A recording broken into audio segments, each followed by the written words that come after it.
Hi folks, and welcome back to Aqualo. My name is Lee, and as promised, this is the second chapter of our Betta breeding process.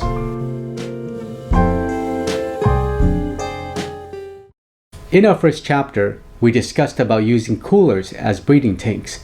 Now if you're not familiar with that, or if that sounds weird, then I would advise you to go check out chapter 1 before proceeding. For the most part, choosing Bettas to breed is a personal preference and opinion. Don't let others discourage you what you can and can't breed. You'll occasionally get what I call the Betta police hobbyists who would come around and tell you that you shouldn't be mixed breeding. Now, I do respect wild Bettas. I've bred them and kept the line true.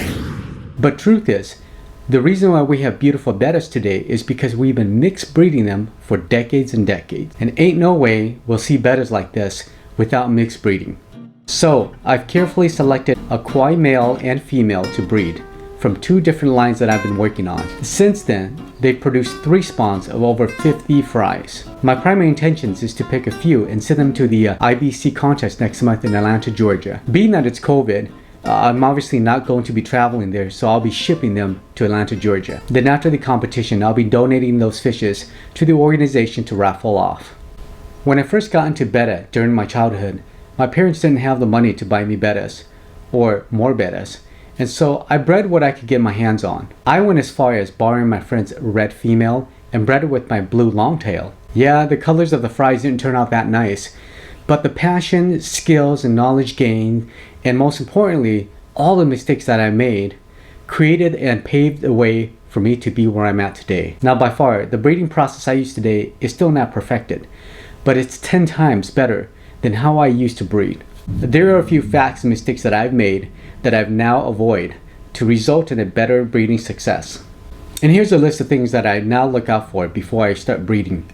First, avoid Bettas with deformity. This list includes missing eye, damaged fins, a bent back, and more commonly, and I see it more and more now, is a bladder issue.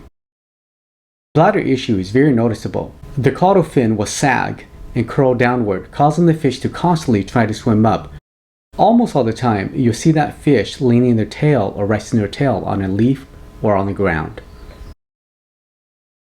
It reminds me a lot of me when I first started to learn to float and swim. Scared, imbalanced, and in the mode of panic, this is how I looked when I first started to learn how to float. I guess you could say I had bladder problems. Being that the male has to wrap around the female to spawn, they're going to have problems if one of them has this deformity. Number 2, size matters. The male needs to be longer than the female. Not wider. The female will be pregnant, she might get real wide, but the male just needs to be long enough to wrap around. Being that Bettas are small aquatic fishes, now I have no scientific proof here. This is just from my own observation experiences. Now, I think because they're so small, the sperms are so small as well, and gets diluted easily into the water. Unlike Kwai's goldfish, you can literally see the white sperm that comes out to fertilize the eggs. Bettas, you just don't. And knowing that tells me that the male sperm needs to be real close to the eggs in order for the eggs to get fertilized. This is why I think that by having a longer male, he'll be able to squeeze her eggs out and at the same time release the sperm near the eggs. For a moment, just imagine a smaller male trying to squeeze a female. Chances are he's probably not going to be successful pushing her eggs out. Suppose he's successful in releasing her eggs. Chances are his sperm is going to be too far from where the eggs come out and probably not fertilize the eggs. I've not been successful yet breeding a small male with the larger female. Number 3, the male must be more dominant. He must be more aggressive than the female during the courtship process. If she punks him around, don't waste time and hope for a miracle to happen. The only miracle that's going to happen is he's going to get torn up by her and possibly die. Separate them immediately. And I don't mean putting a glass between them so they can still see each other. I'm talking about separate tanks so they don't see each other. You see, if he sees her, she'll continue to taunt him and he'll continue to lose his self-esteem. I'm sorry to interrupt. I just wanted to say thank you so much for watching this video. If you haven't yet, please consider subscribing. And if you're in the market for a nano or betta heater, please consider a hydro heater. You can find one in the link below. Now back to the content. Hey folks, I'm sorry about the lighting change and my hairstyle changed. I actually started this video early in the morning at 6 a.m. and then I eventually had to go to work. And so if you don't know, I run an insurance practice and that's what I do for a living. And then when I got home, it was already late and put the kids to bed, showered. So I'm back here in the office studio. I want to finish this content for you guys. And so I think we're on number 4, which is building a nest. You'd want to make sure the male builds a decent to a good nest.